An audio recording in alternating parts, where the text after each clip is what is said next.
50 000 отказа.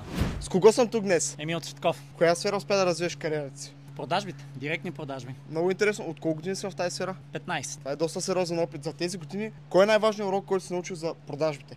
Много хора казват каква е тайната, как мога да направя повече продажби. Реално аз имам над 50 000 отказа в кариерата ми и съм вложил над 14 000 часа. Основата на продажбите, това да вкараме часовете, да говорим с достатъчно хора, да свикнем с отказите, това няма как да го пропуснеш. Кой е най-големият риск, който си приемал през твоята кариера? Риска да замина за Америка и да работя на комисионна или т.е. на процент от възнаграждението беше доста голям и съм инвестирал в имоти. Инвестирал съм на зелено и съм имал успех, имал съм и провали в това нещо. Напълно естествено. И последно, ако можеш сега да се обърнеш към младото поколение предприемачи, какъв съвет би им дал? Много хора са фенове на стартъп комюнити и принципи. Аз съм фен на финишъп, така че това, което започнеш, трябва да го завършиш. Никакво отказване. Диамантите са скъпи, защото са трудни да се намерят. Трудно да се намери в днешно време е комитмент, отдаденост. Това да започнеш и да кажеш няма какво да ме спре, ще успея. Благодаря ти много за отделеното време и ценни съвети. Моля.